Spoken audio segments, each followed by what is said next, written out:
able to externally communicate a lot better. So hearing and speaking with those voices and mastering that communication.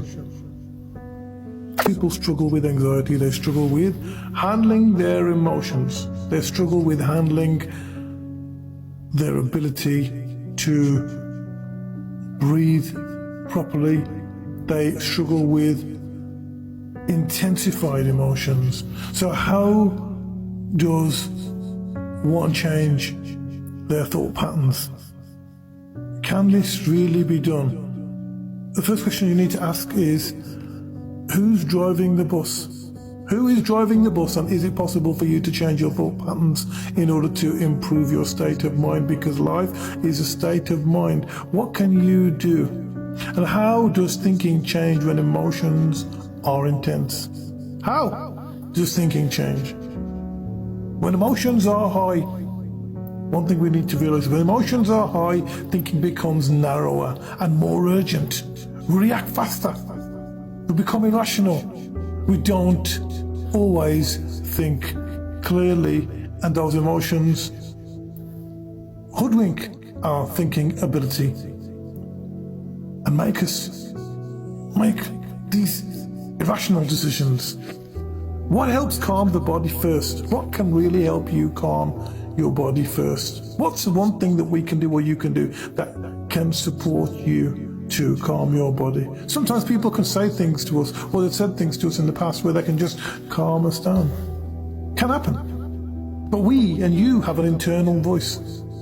I have an internal voice. And one of the first things that we can do is speak to ourselves in the same tone. Just remember a time when someone spoke to you. Just remember a time when someone said something to you that was so intense that it had an impact on you, that you were able to calm yourself down. There was somebody in your life that was able to do it. Somebody that's probably a great presence in your life.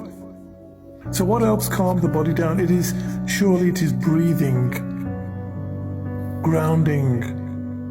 Slower breathing will support you.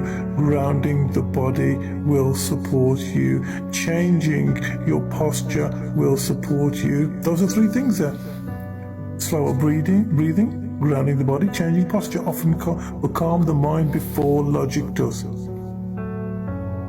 Who is in charge? Have you ever thought or had a thought of an action and you didn't act on it? Of course you did. Thoughts come and go all the time. Thoughts come and go all the time, but we are ready to choose which ones matter most often without even noticing.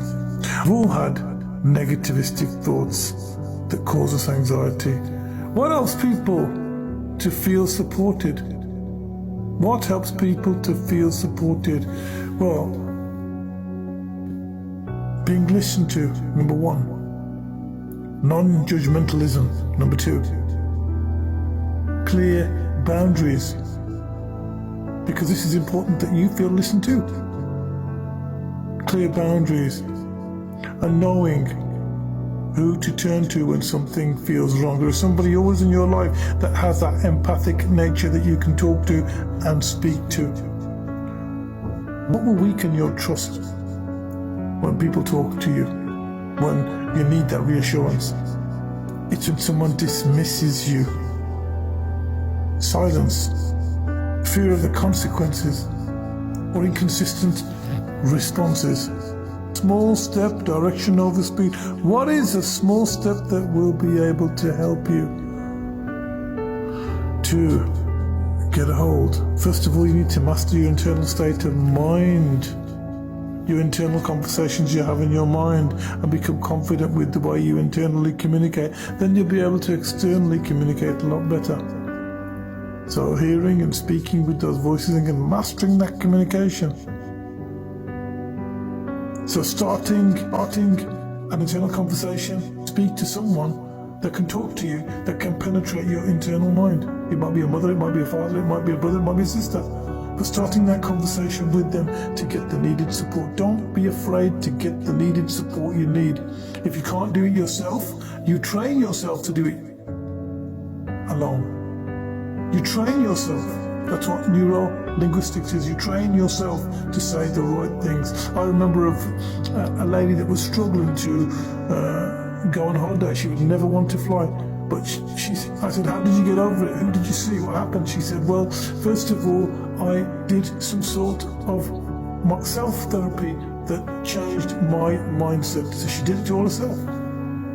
She didn't need a therapist. But if you can't do it yourself, you need to turn to someone, you need to talk to someone, you need to talk to someone that has got really good, you don't have to go to a therapist, you just need to go to someone that has a good rapport with you. That's all you need.